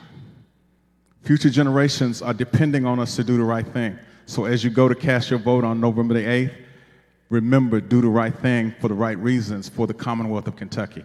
I ask for your vote. Thank you very much. And we'll have candidate CHERLYNN Stevens deliver her 2-minute closing statement. Well, again, I want to thank the organizers of this forum. I want to thank everybody for showing up here, and I want to thank everybody who's watching online. Thanks, Mario, so much. It has been my absolute privilege and honor to carry your voice to Frankfort for the last 4 years as the representative for the 88th District. My opponent's talked a lot tonight about a bat phone, but what he doesn't know is that the constituent services that we have in Frankfort and the constituent services in our federal level offices work together all the time. The things that we are able to do for constituents that are behind the scenes, that have nothing to do with legislation, has absolutely been the biggest privilege for me, to be able to help those people. And we are constantly getting calls about from folks that need help at a federal level, and vice versa. They're constantly referring people down to us as well. And those constituent services, again, have been the greatest pleasure and the best way that I feel that I have been able to serve my community. This, for me, is service. It's service above self. This has nothing to do with me wanting to be elected, thinking that I'm somebody. This is the best way that I know to serve my neighbors and to serve my community.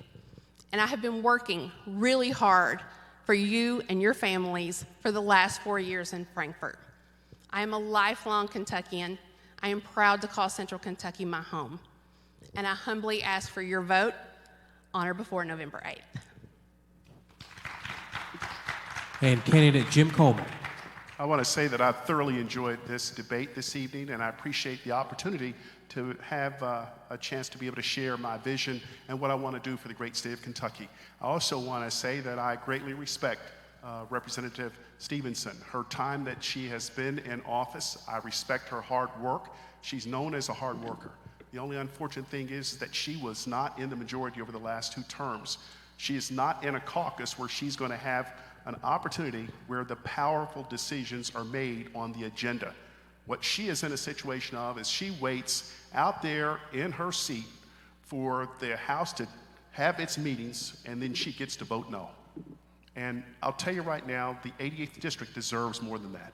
The 88th District, with all the challenges that we're facing in Fayette County and Scott County, where you've got inflation out of control, rent is up 34%, families can't even pay for gas. On top of that, crime is totally out of control in this city that we love. And then our public schools are producing students that can't even read and write. She will have no power, you all. She does her best, but she has no power at impacting any of those issues because she is not in the majority. I'm going to fight hard, and I do have relationships already that I've established in Frankfurt as well as in our federal government. The leaders that I just talked about earlier with Senator McConnell, Senator Rand Paul, and Congressman Barr, as well as our Speaker and the President of our Senate. They want to hear from me, and they want to help me to do the right things for all lives in Fayette County and Scott County, and I'm going to do it as your next state representative. Thank you so much for this opportunity. And with that being said, let's give a big round of applause to all of our candidates on the stage this evening. And our candidates will officially release them from the stage as we share our closing announcements for you all. So candidates, you are completed and finished with your debate this evening. And we will pass along some information to people here this evening that outside in the lobby there is a table with information from the candidates that you heard from this evening. You can also stop by the table to learn more. And the candidates, I'm sure, will be willing to talk with you all if you have questions for them as they exit this evening as well. And finally, we also want to make sure to take time to thank our Forum Series sponsors for tonight and the other 2 forums that are coming up in October. They are the Black Faith Leaders of Lexington and the Vicinity, and Alpha Kappa Alpha Sorority Incorporated, Beta Gamma Omega Chapter, Alpha Phi Alpha Fraternity Incorporated, Alpha Beta Lambda Chapter, the Center for Prophetic Activism, the Kentucky Community Action Council, Civic Lex, Kentuckians for the Commonwealth, and the John Rowe chapter of the National Bar Association. And again, that is our debate for this evening. We appreciate you all being here this evening with us and also watching online on social media. And we want to remind everyone as well that the early voting begins on November the 5th and runs through Tuesday, November the 8th. And be sure, again, to save the date for October the 25th. That's when the Fayette Judicial Forum at the Lyric Theater will take place at 6 p.m. And again, thanks for coming out this evening, and have a great night.